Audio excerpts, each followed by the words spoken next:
Punt número 3. Aprovació definitiva, modificació, ordenança fiscal de les activitats esportives, taxa piscina municipal. Bé, dit que este punt vaig a proposar que sigui ratificada l'urgència, donat que hi ha una impugnació per part del grup socialista respecte a la convocatòria de l'última comissió que havia de dictaminar aquest punt. Per tant, procediríem primer a la ratificació de l'urgència i després el debat i l'aprovació. Jo simplement vull afegir el tema de l'impugnació, que és per una qüestió de que no s'havien complit els terminis com marca la llei i que ens haurien d'haver convocat dijous en comptes de divendres. És una qüestió de complir la llei. Passem a la votació de ratificar el punt. Diria que per a ratificar l'urgència no l'explica l'urgència. L'urgència és la que està en l'ordre del dia, per tant, per poder aprovar-se i tindre dictamen o tindre una ratificació d'urgència. Per tant, com està la convocatòria, passem a la votació. Si no s'ho dictamina. Perquè està convocat en el ple i, per tant, avui es considera que va a votar-se l'urgència per a poder votar-se definitivament l'ordenança. Al respecte, jo voldria que constara la regulació. Vull dir, la regulació és molt clara. Parla tant en la llei de bases com en el reglament orgànic de funcionament que els dictàmens han de passar per comissió informativa, s'han de dictaminar i només els que són urgents passen al ple. Expliquem-nos per què és urgent aprovar aquest ple i no un altre. Perquè no vas al dictamines en una altra comissió informativa i passa per un altre ple. Vaig a tornar-ho a repetir, però no ho tornaré a repetir més ja, perquè ho entengui el segon cop. L'urgència és que està en l'ordre del dia i per tant considera que és urgent. T'agrada més o no t'agrada més? No, només està en l'ordre del dia si és urgent. Àngels, no anem a entrar en un debat. No anem a entrar en un debat, perquè no anem a entrar en un debat. I no estem en el moment del debat. Estem en la ratificació de l'urgència que s'ha plantejat sobre aquest punt. T'agradarà més o t'agradarà menys? Però no toques per la cosa. De tota manera, igual és un dubte que no tinc clar, però tant en les mocions d'urgència, qualsevol petició d'urgència, si no tinc mal entès, la llei diu que ha de ser motivada per algun raonament. Exprés. La motivació te la diu per tercera volta. La tercera volta està motivada en que estem celebrant un ple ordinari en el qual està incluït en l'ordre del dia. T'agrada o no t'agrada? I no tornem a discutir el tema. T'agrada o no t'agrada? No està inclòs en l'ordre del dia, perquè si està inclòs en l'ordre del dia has de... En l'ordre del dia del ple d'avui està este punt. I per tant anem a ratificar-lo, per a poder celebrar el ple que estem fent. I per què tenim que ratificar si normalment no ratifique? Bueno, si està ratificat, serà... Un altre problema, correcte? No està... Correcte. Passem a la ratificar-lo. Correcte. Vots a favor. Vots en contra. Bueno, doncs... Abstenció? Votat a favor. Passem al debat. Es tracta d'aprovar definitivament l'ordenança fiscal de les activitats esportives. Dit que hi havia una al·legació per part del grup socialista, el qual el grup popular plantegem la no aprovació, per els motius que van explicar en l'anterior plenari, i existeix una proposta que modificaria el text definitiu per a poder incorporar-se en l'aprovació definitiva. Depèn de tots els regidors. Alguna intervenció? Sí. Primer que res, justificat molt ràpidament l'urgència dient que així no s'apliquen quan s'han fet els descomptes. Però tal volgut tancar a votar, que estava en l'ordre del dia, i ha fet un poc el ridícul, però bueno, no m'hi igual.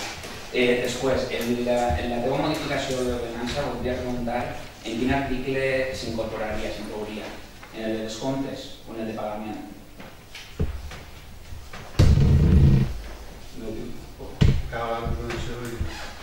És que la meva intervenció depèn de si... El teu temps per a poder fer la intervenció. Quan acabes, la comunicació. Bé, tinguent en compte nosaltres anem a votar a favor d'aquesta modificació vostra, com era normal, però ens estranya o ens dona un poc de pena que hauria restat en vez de sumar.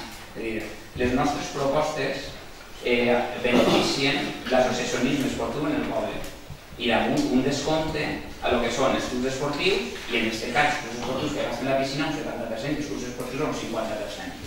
Tu el que fas és mutilar aquesta proposta i l'has d'ocupar un 35%. Encara no sé si és el compte o és pagament, però bueno. Siga el que siga, es podria haver posat les dos. O de les propostes, de totes les propostes, les més avantatjoses en aquell moment. Si és desocupar o és d'un club esportiu, que sigui més avantatjosa per a la persona. Però bueno, tu en la teva dinàmica de no aprovar de l'oposició, de fer oposició a l'oposició i procurar el teu per a si això no fa última ho votem en contra, que no anem a fer, anem a votar a favor perquè creiem que és una bona opció. De totes maneres també has tornat a fer el ridícul quan això és una modificació de lo que tu vas proposar. I això és una ordenança fiscal que tu vas proposar que com vosaltres van alegar, ara tu modifiques. Això és un parche que demostra que vas a remote de nosaltres. I hasta ahí, després si parlem. En el primer costat dice que la modificació de l'ordenança, perquè no es que fem el ridícul, que la podríem haver argumentat que podem aplicar-la bastantes, dir-te que està aplicant-se ja. Que està aplicant-se ja perquè és un benefici respecte a lo que s'aprova per part de l'Ajuntament. Dir-te que en aquest sentit els descomptes que nosaltres plantegem, que és una que en la nostra esmena d'aquell dia, plantegem com una que no havia pensat ningú i per tant l'aprovació definitiva, el text ja ho diu i la proposta ja ho diu, és una aprovació definitiva. La nostra iniciativa va ser millorar les condicions que podia fer el gestor de la piscina per a poder oferir aquests millors preus. Què vol dir? Que perquè ja s'ha fet no es pot modificar, sempre és modificable, tot. I per tant, antes de l'aprovació definitiva no es fa ningú, el grup popular ridícul, si ampliem encara més aquestes modificacions. Si anem més allà. El que sí que fem el ridícul, o sigui que fas el ridícul, és quan planteges modificacions que estan fent allà, com tu has fet. Vull recordar-te, per exemple, l'escrit que fa el Club Triesport, en la petició que fa i en la contestació de l'Ajuntament, que és el mateix que tu demanaves en la teva petició. El mateix. Per tant, tu sí que estàs fent demagogia respecte a alguna que ja estava fent-se el curs passat i està fent-se el guany. Això sí que és fer el ridícul, però davant dels socis, davant del ple i davant de tots. I així està la prova. Conveni signat, modificat, igual que el 2012-2013, igual. I tu el llances com a salvador de l'esport fent una esmena en el seu dia que replega el que l'Ajuntament o el regidor d'esport ja està fet. A qui vols enganyar? El mateix enganyes, no enganyes ningú. I per tant el ridícul no.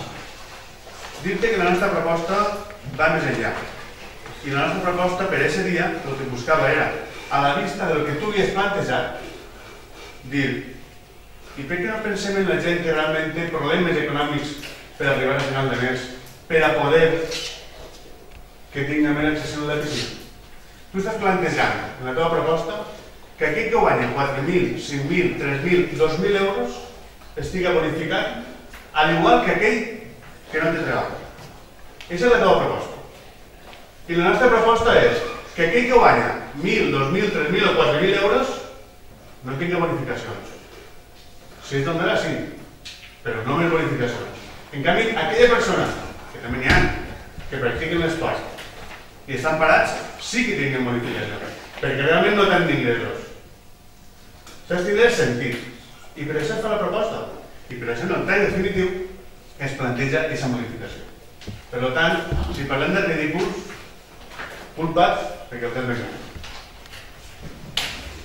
Puc fer alguna intervenció? Puc intervenir? Sí, a veure. El que es tracta de l'esport, que està aplicant-se ja, tots els anys han de demanar que es torni a aplicar.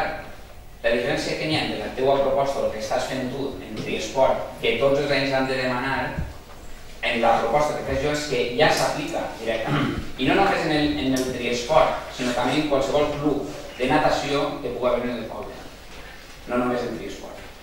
Assignat en un club, però poden sorgir més clubs de natació que puguen fer. I després, dius, una persona que guanyi 4.000 se li bonifica exactament igual que un desempleat. És que no és qüestió del que proposa jo. Si llegis la meva moció, veuries que el que proposa és fer un associacionisme esportiu fort, en el qual fer uns clubs forts. Això què suposa? Que el que guanya més o guanya menys paguen o descompten igual? Perfecte, benvinguda sigui la teva proposta. No el 35%, sinó el 50% igual que els altres. Si un desempleat tu li fas una rebaixa del 35% i una persona d'un club esportiu li fas del 50%, aquest desempleat a lo millor apuntant-se al club fa fort el club i té més rebaixa que la que fas tu soles. Són números. Si en el club fas més descompte, per molt que desempleat que siga, tindrà més benefici. Però bueno, aquesta és la qüestió de sumar. Tu no, tu restes. Tu lleves als clubs esportius i deixes només els desempleats, però benvingut siga. Però davant del club, tu mateixa queda reglat. Home, jo he votat la moció d'urgència perquè trobava que no calia una cosa que és beneficiosa retrasar-la 2 mesos més. Jo no vaig a votar a favor. Davant d'això, he sentit que està aplicant aquesta taxa del 35%. Jo tampoc no ho he sentit, sí. Ho han sentit. Això sí que em sembla que és una falta de respecte democràtic a totes les coses que estan així.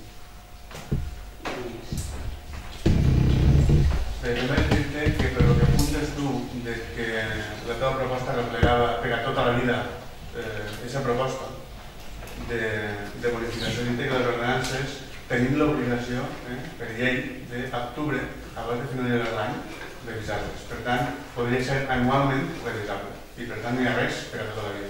Que és el mateix que signen un conveni en els clubs a partir de la disponibilitat pressupostària que tinguin. Per tant, totalment equivocat. Passem a